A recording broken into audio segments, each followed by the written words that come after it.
Hi everyone, I'm Shelby Robinson and I'll be going over my presentation on the role of mutant P53 in oncogenesis.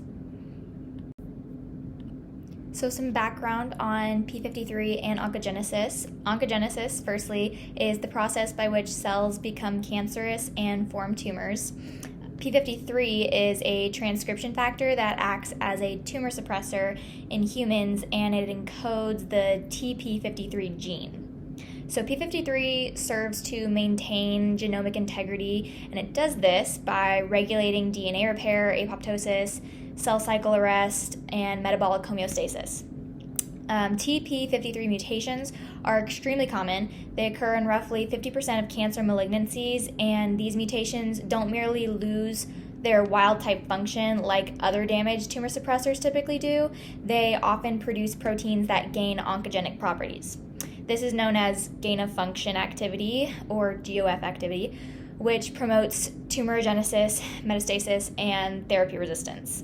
Some key concepts you need to understand this topic are tumor suppressor genes, which prevent uncontrolled cell growth, gain-of-function mutations, which, as I just mentioned, provide mutant P53 proteins with oncogenic properties, and then genomic instability, which is essentially a heightened susceptibility to genetic alterations during cell division.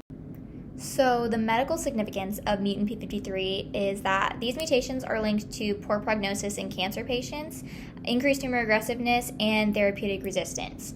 In addition, Li-Fraumeni syndrome, or LFS, dramatically increases an individual's risk of developing multiple cancers throughout their lifetime. This condition is caused by inherited TP53 mutations. So the study of P53 mutations contributes to more accurate prognosis and development of potential therapeutic strategies. Relevant genes and biological processes. The TP53 gene is located on chromosome 17, and it encodes P53, which, as we know, regulates many cell cycle processes.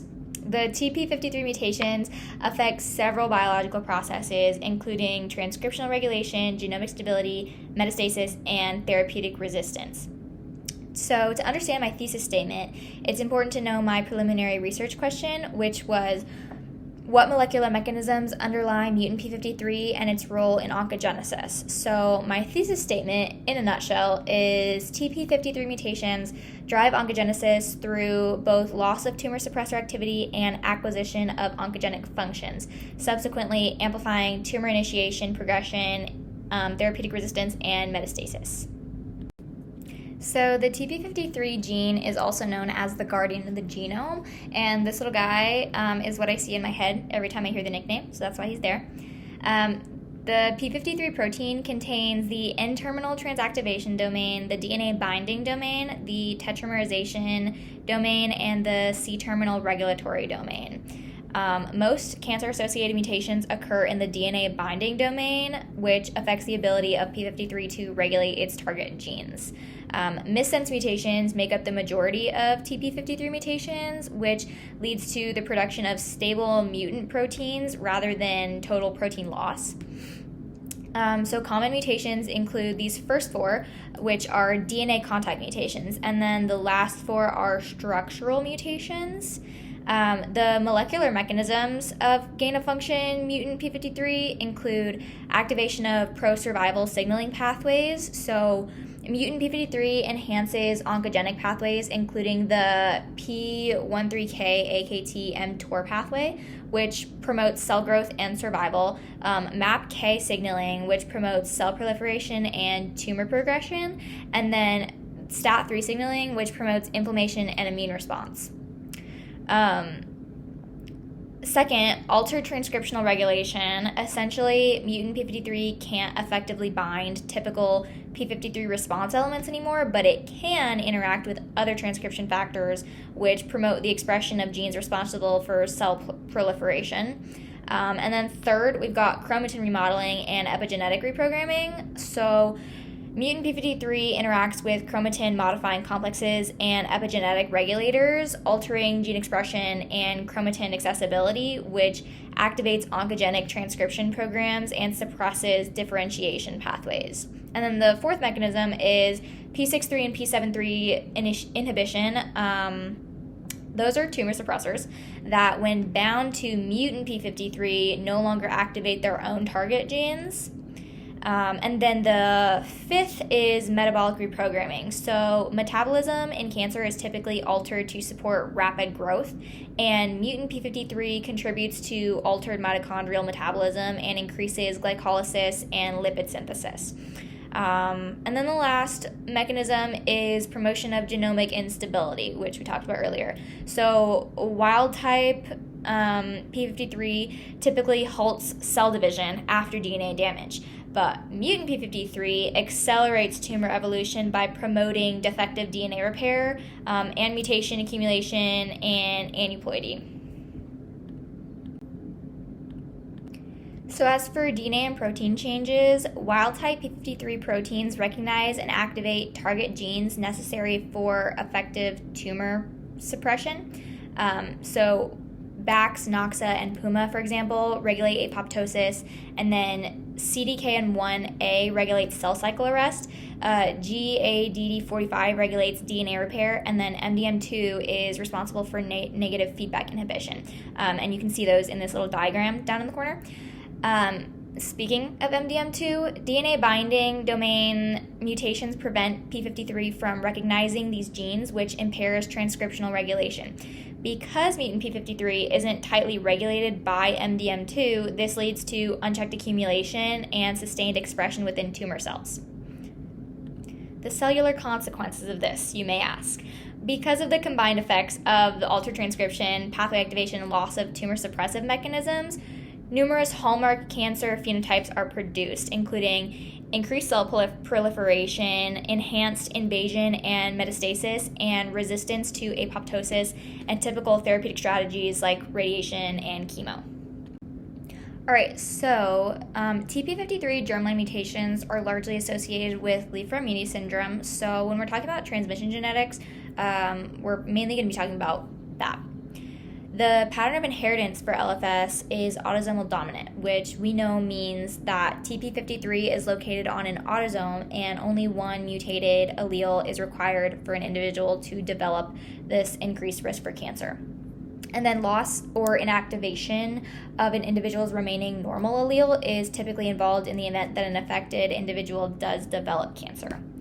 A typical pedigree for families with LFS demonstrates vertical transmission across generations, equal transmission through paternal and maternal lineages, and multiple affected relatives in successive generations.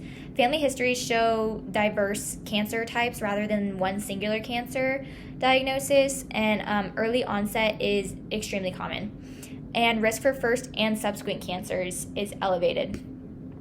Due to the autosomal dominant nature of this trait, a child, son, or daughter of an affected parent has a 50% chance of inheriting the mutant allele, and inherited carriers have an increased lifetime cancer risk.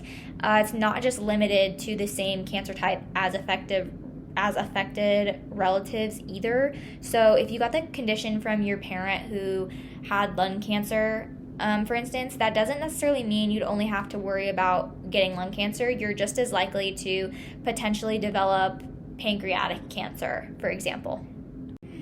So, prevalence within population. TP53 mutations are the most commonly observed genetic alterations in individuals with cancer.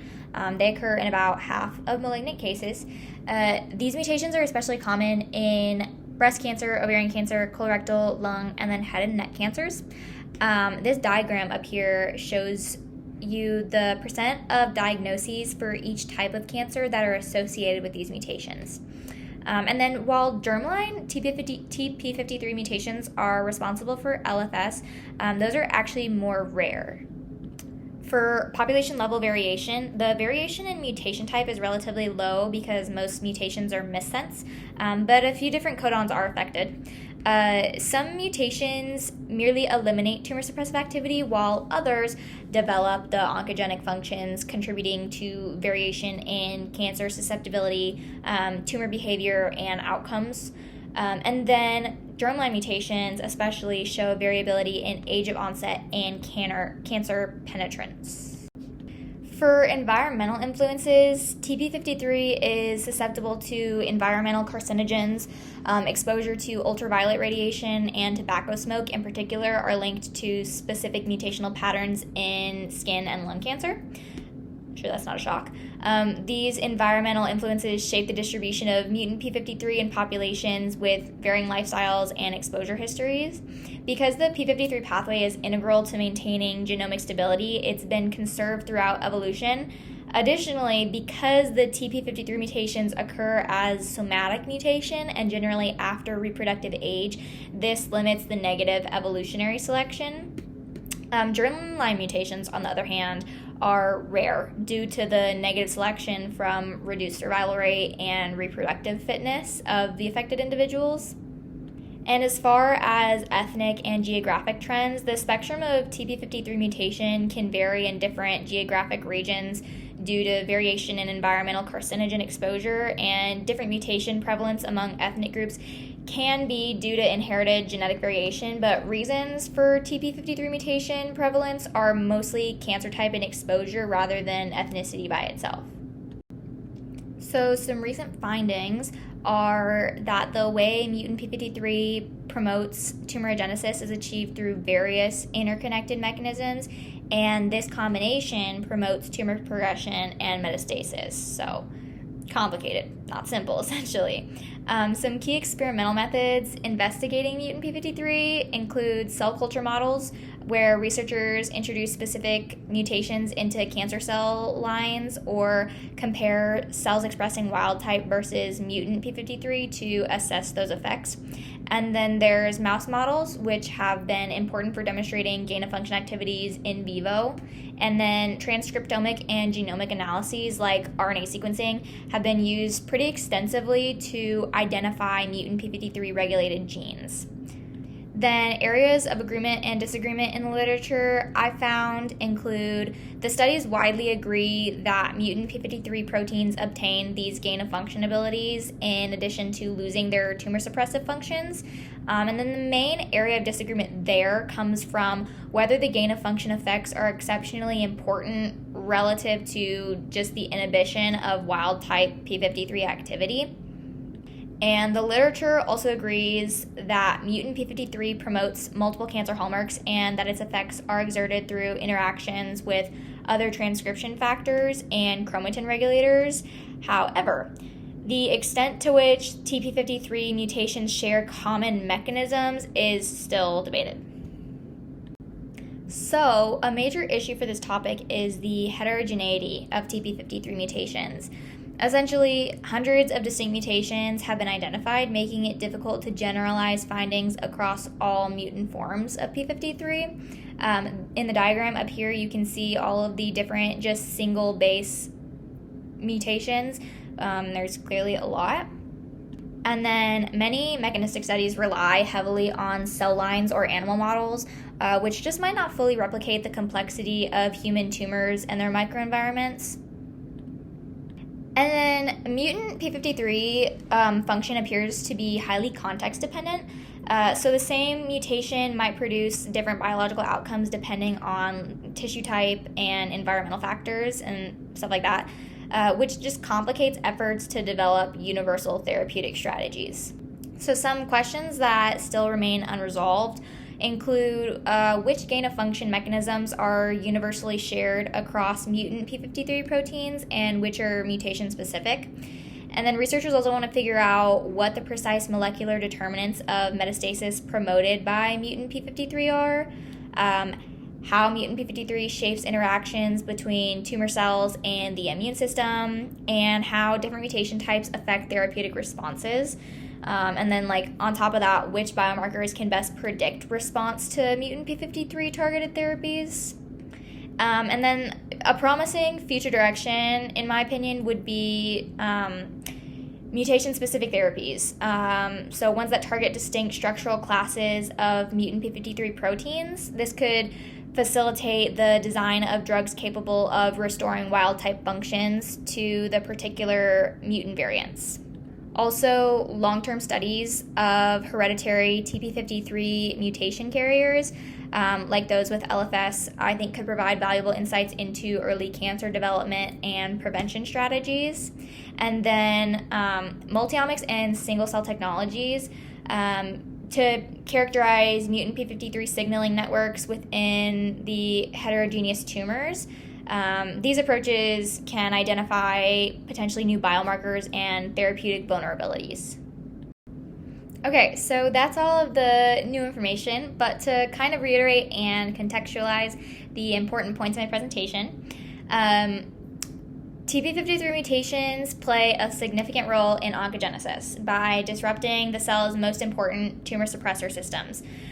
Researchers established that TP53 mutations not only hinder the protective functions of wild-type P53, they also commonly produce mutant proteins with gain-of-function properties, which promote cancer development. This supports my proposed thesis that TP53 mutations drive oncogenesis through both loss of tumor suppressor activity and acquisition of oncogenic functions.